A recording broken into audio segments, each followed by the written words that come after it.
Hello student. आज की class में मैं आपको कला का अंतिम तत्व अंतराल के बारे में बताने जा रही हूँ। इससे पहले वाली क्लास में मैंने आपको टेक्सचर के बारे में बताया था, जिसे पोत कहा गया है। अभी तक मैं आपको 5 कला के तत्वों के बारे में बता चुकी हूँ। रेखा, रूप, वर्ण, तान, पोत।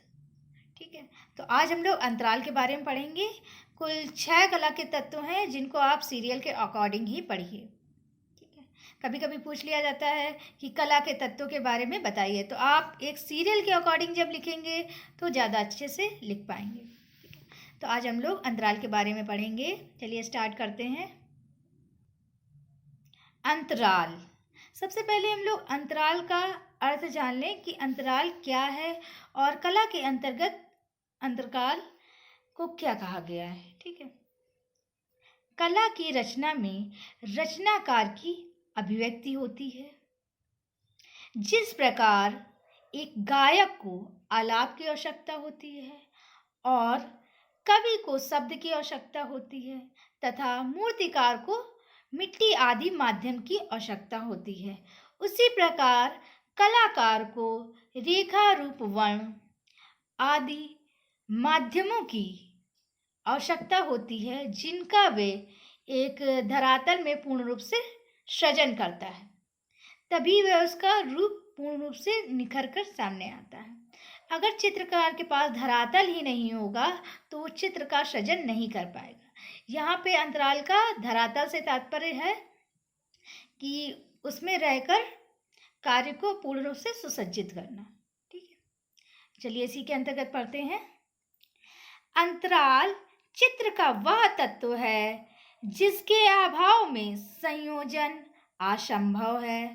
द्विआयामी चित्र भूमि चित्र का अंतराल है। द्विआयामी यानी कि 2D। जो आप लोग नॉर्मल पेंटिंग करते हैं वो द्विआयामी होती है, तो चित्र भूमि का पूर्ण रूप से अंतराल है। ठीक है, प्राचीन शिल्प शास्त्रों में भी इसका वर्णन मिलता है। शिल्प शास्त्रों के अनुसार जो वर्णन है वो बहुत अच्छे से आप लोग ध्यान दीजिएगा। ठीक है, कि कौन से ग्रंथ में क्या कहा गया है अंतराल को। सम्रांगण सूत्रधार। सम्रांगण सूत्रधार में अंतराल को भूमि बंधन कहा गया है। ठीक है, भूमि बंधन कहा गया है। अभिलाष पितार्थ चिंतामणि। अभिलाष पितार्थ ये चिंतामणि है, इसमें स्थान निरूपण कहा गया अंतराल को।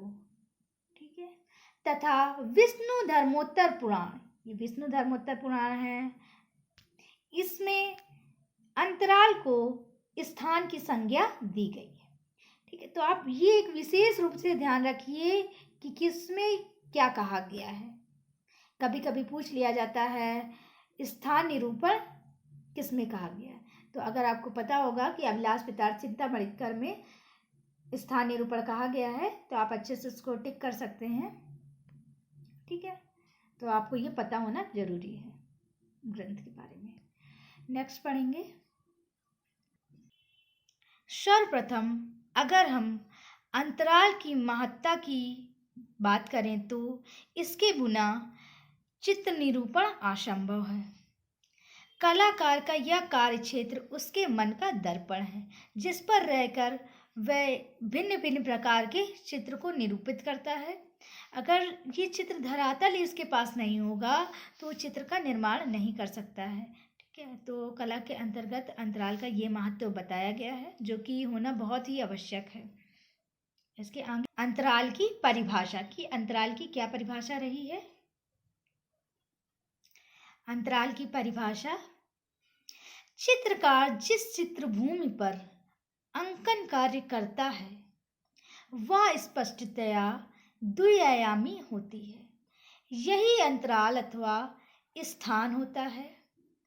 यह चित्रकार का वह क्षेत्र है जिस पर वह रूप का निर्माण करता है। यही अंतराल कहलाता है। यही बात अभी मैंने आपको बताई कि अंतराल का तात्पर्य कलाकार के कार्य क्षेत्र से है, जिस पर रहकर वह अपने चित्र का निर्माण करता है। अगर कलाकार के पास धरातल ही नहीं होगा तो वो उसमें चित्र नहीं बना पाएगा, चित्र का सृजन नहीं कर पाएगा। ठीक है, तो ये एक द्विआयामी पृष्ठभूमि होती है जिस पर रहकर वह चित्र का निर्माण करता है। तो ये अंतराल का कला के तत्व में यही तात्पर्य था। ये बहुत ही शॉर्ट पार्ट है आपका कला के तत्व का। इसके आगे हम लोग पढ़ेंगे। अब है आपका चित्रभूमि का विभाजन। चित्रभूमि का विभाजन जो है वो 2 भागों पर किया गया है। कौन कौन से हैं? तो पहले इसमें पढ़ लेते हैं हम लोग। चित्रभूमि पर रेखा अंकित करते ही वह 2 भागों में विभाजित हो जाती है। यह विभाजन 2 प्रकार के होते हैं। कौन कौन से हैं? समविभक्ति और असमविभक्ति, सिमेट्रिकल एंड एसिमेट्रिकल। ठीक है, सबसे पहले सिमेट्रिकल के बारे में जानते हैं कि सिमेट्रिकल क्या है। समविभाजन के ही अंतर्गत रेखाओं के माध्यम से चित्रभूमि को इस प्रकार विभाजित किया जाता है कि ऊपर नीचे व दाएं बाएं जो भाग हैं वो सारे बराबर हों। जैसे कि मैं आपको बना के दिखा दे रही हूँ। एक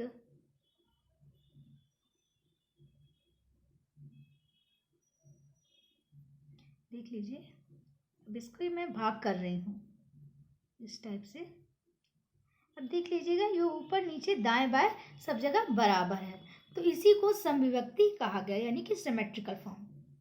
ठीक है, तो इसी टाइप से जस्ट अपोजिट हो जाएगा आपका असमविभक्ति। असम विभाजन, इसके विपरीत चित्रभूमि का विभाजन करना असम विभाजन कहलाता है।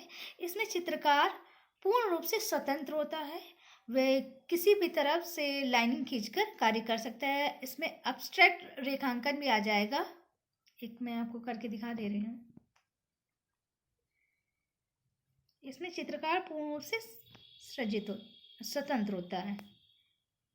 इस टाइप से वो उसमें किसी भी टाइप से कार्य कर सकता है।